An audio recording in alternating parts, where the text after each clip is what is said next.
En las escuelas secundarias de todo el mundo se explican los logaritmos. La palabra es ya complicadita, aunque chula, ¿eh? Pero después de pasar por la escuela, yo no sé si a la gente le queda claro para qué sirve esa cosa y por qué es tan importante. En realidad los logaritmos son más naturales de lo que parece y sí, efectivamente, son muy importantes. Vamos a tratar de reconciliarnos con ellos.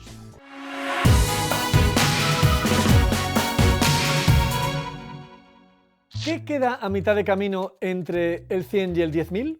Mucha gente respondería que 1000 y otra gente puede que responda que 5050 y las dos respuestas tienen sentido. Una tiene sentido logarítmico, 1000, y la otra sentido lineal, 5050. Esta respuesta lineal es simplemente colocar el 100 y el 10.000 en la recta numérica y calcular el valor que está justo en medio de los dos. Pero quizá la más natural es 1000, la respuesta logarítmica, porque en realidad entre un número con 2 ceros después del 1 y otro con 4 ceros después del 1, pues parece que lo natural es ver un número con 3 ceros después del 1, el 1000.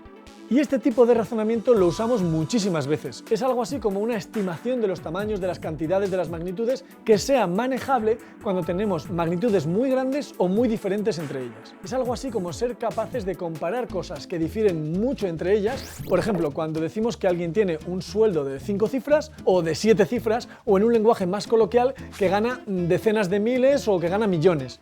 Nos hacemos perfectamente a la idea de la comparación simplemente comparando los tamaños de esos números. Y eso es lo que hacen los logaritmos. Los usamos cuando calculamos el crecimiento del dinero en un banco con un cierto interés, el número de casos de contagio de una enfermedad o incluso la magnitud de los terremotos. La famosa escala de Richter es logarítmica. Por decirlo así llanamente, en una escala lineal cada paso es una suma y en una escala logarítmica los pasos son multiplicaciones. ¿Cuántos pasos necesito para ir de 1 a 10.000? Pues 4 pasos, 4 multiplicaciones por 10. El primero me lleva de 1 a 10, segundo de 10 a 100, multiplicando 100 por 10 llego a 1000 y multiplicando otra vez por 10 llego a 10.000. Esto es muy útil cuando manejamos números muy grandes. Digamos que los ponemos en escala humana.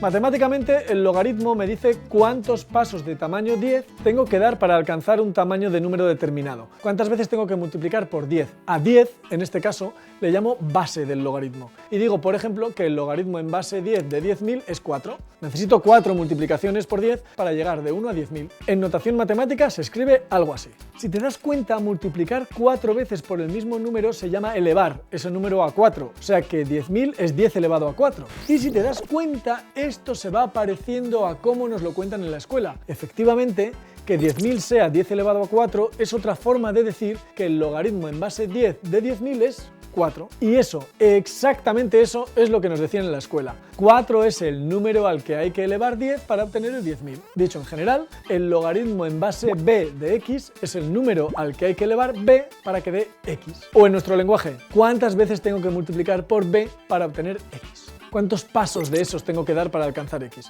Por eso, el logaritmo es algo así como la operación inversa de la exponencial, lo de elevar un número a otro. Y esto tiene una importancia enorme porque es una operación básica, a partir de la cual construimos muchas matemáticas. Las escalas logarítmicas son muy útiles cuando tenemos que expresar cantidades muy grandes, porque lo que ponemos en los ejes son los pasos. Fíjate, por ejemplo, esta es la gráfica del número de máquinas conectadas a Internet cada año entre 1981 y 2001.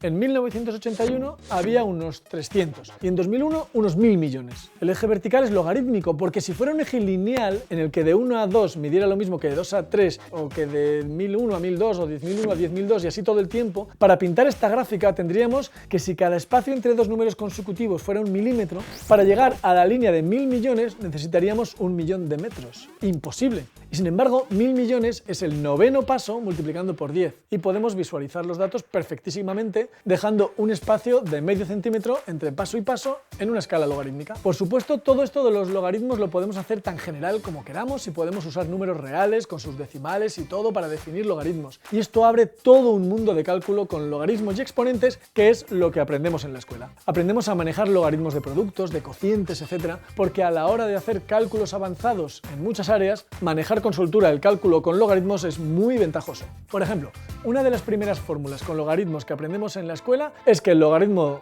en base b de x por y es el logaritmo en base b de x más el logaritmo en base b de y. Y tiene todo el sentido, claro, porque si el logaritmo en base b de x mide cuántos pasos tengo que dar, cuántas multiplicaciones por b tengo que hacer para llegar a x, pues si doy esos pasos y luego doy los pasos necesarios para llegar a y, al final estoy dando los pasos para llegar a x por y, porque estos pasos son multiplicaciones. Por ejemplo, 1.000.000 es 10.000 por 100. El logaritmo en base 10 de 10.000 es 4 multiplicaciones por 10. Y el logaritmo en base 10 de 100 es 2 multiplicaciones. Pues si lo sumo, obtengo el 6, que es el número de multiplicaciones, el número de pasos que tengo que dar para llegar a 1.000.000, que es igual a 10 elevado a 6.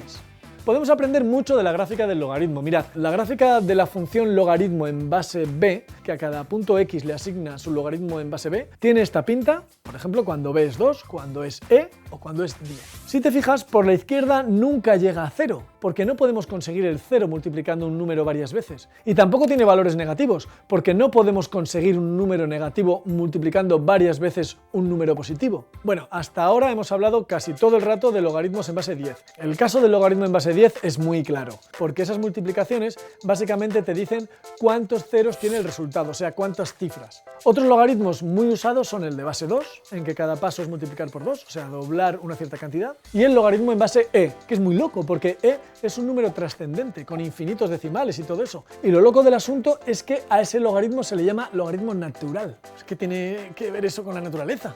Vamos a tratar de explicarlo un poco, pero cuidadito que vienen curvas y tangentes. En realidad lo que queremos decir es que la base del logaritmo natural es el número e. Y esto es porque e es un número muy particular cuando lo multiplicamos por sí mismo. Multiplicar e por sí mismo x veces es hacer e elevado a x, ¿no? Y si tomamos la función f de x es igual a e elevado a x, tenemos lo que se llama un crecimiento exponencial de base e. Otra cosa que sabemos es que la derivada de una función en un punto nos dice cuál es la tasa de crecimiento de la función en cada punto. Y resulta que la derivada de e elevado a x es ella misma. O sea que en cada punto la tasa de crecimiento coincide con el valor de la función, y eso solo pasa con el crecimiento exponencial de base e. Esto nos dice que hay algo muy especial con la exponencial de base e y por tanto con su logaritmo. Si tenemos que buscar una función que coincida con su derivada y que en el 0 valga 1, entonces la única función posible es e elevado a x. Sí, claro, muy bien, genial. ¿Y eso qué tiene de natural? ¿Eso qué tiene que ver con la naturaleza? La naturaleza no sabe nada del número e y de sus infinitos decimales, por supuesto, pero sí de fenómenos cuya tasa de crecimiento o decrecimiento es exponencial y se relaciona con el número e. Un ejemplo es la desintegración atómica, que es exponencial, y gracias al número e nos permite tener pruebas como la del carbono 14 para datar cosas antiguas. Tiene también que ver el número e con intereses bancarios, con disposiciones de semillas y crecimiento de poblaciones. Sí que está presente en la naturaleza y mucho. Otras escalas logarítmicas muy usadas son la de Richter, que es una escala logarítmica en base 10, o sea que un terremoto de grado 6 es 10 veces más potente que uno de grado 5. De hecho, la potencia de un seísmo se calcula en base al logaritmo de las amplitudes de las ondas registradas en los sismógrafos. Otra escala logarítmica es la escala pH, de acidez de compuestos químicos. También es logarítmica la escala de medida de potencia sonora, los decibelios, que también usan logaritmos de base 10. Por cierto, decibelio es la décima parte del belio y debe su nombre a Alexander Graham Bell, el que inventó el teléfono. Finalmente, una curiosidad sobre el número e. Si tomamos la gráfica de la función exponencial y la dibujamos en coordenadas polares, queda una espiral, que se llama espiral logarítmica y tiene esta pinta. Que seguro que te suena, porque aparece en muchos fenómenos naturales. Es la espiral más frecuente en la naturaleza, más que la arquimediana o la de Fibonacci. La has visto en montones de fotografías bien naturales. Efectivamente, es la que forma mi pelazo cuando me desmeleno en las playas del Caribe. Nos vemos en el próximo vídeo logarítmico.